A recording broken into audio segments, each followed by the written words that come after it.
Hello everyone, and welcome to your explanation of Worksheet 3A. This is from week 4 of College Algebra, or MAT121 with Mr. Griesel. First thing we're going to look at today is Worksheet 3A. This entire worksheet is just kind of a work through on all the different properties for logs and natural logs and kind of how you add them, subtract them, things like this. So the first thing that we have to look at are all the rules for this. So here are all the rules.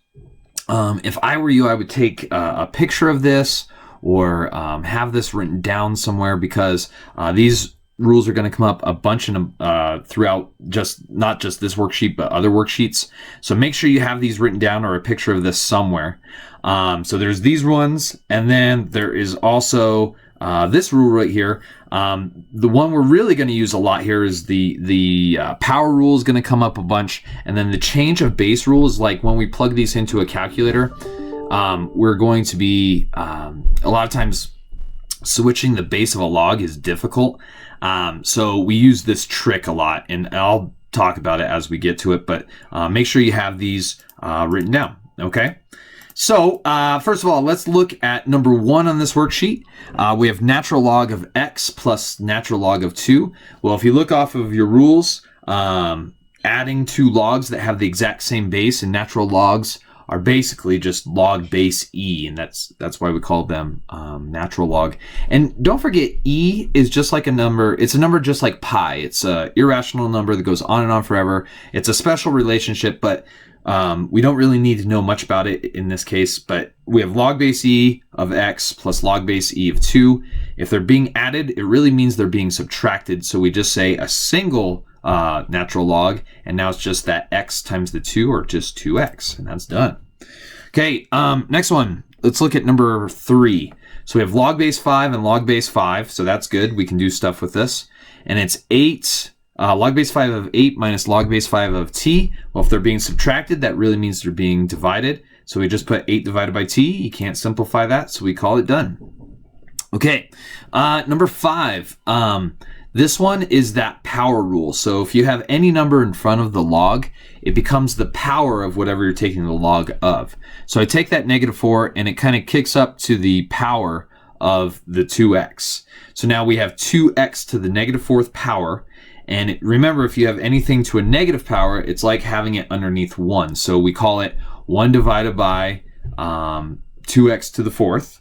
And now inside that parentheses, both things get a 4th power on them. So 2 to the 4th power is 16. X to the 4th power is just x to the 4th. So we just say it's 1 divided by 16 times x to the 4th, and there's still the log base 6 out front. Okay, not too bad. All right, number 12. They're just making these longer and more difficult, more parts to them. So for the first part, I'm going to do the power rule to both of those. So it's going to be natural log of x cubed plus natural log of y squared.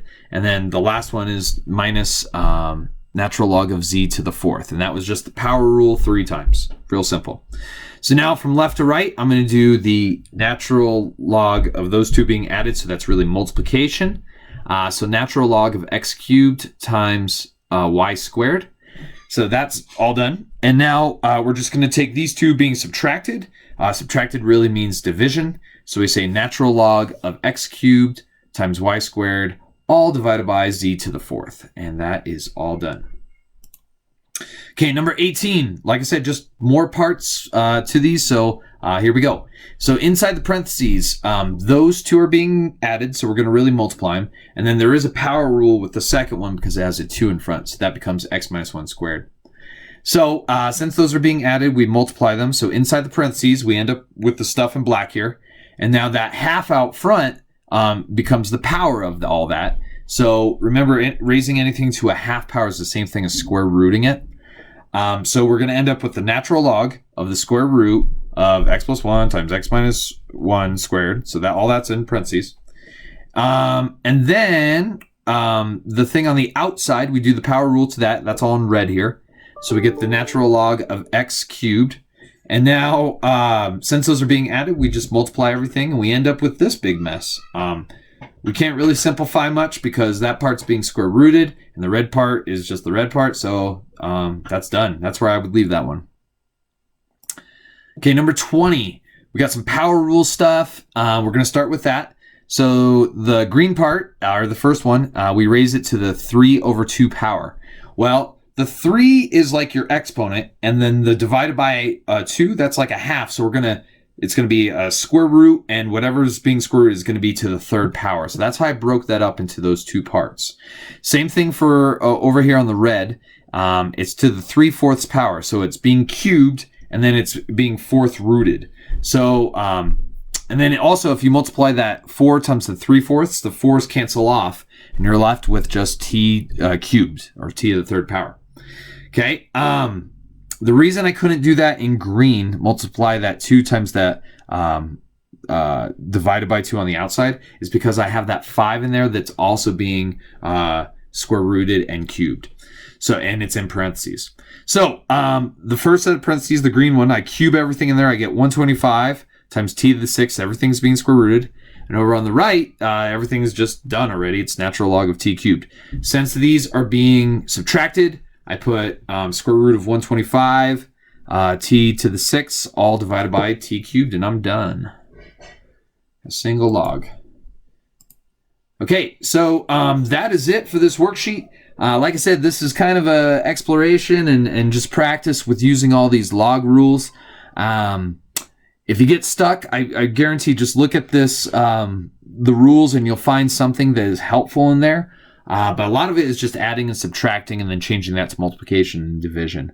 Okay, so if you should have any questions, feel free to shoot me a text or an email, and I'll be happy to reply to it. All right, talk to you later. Have a nice day.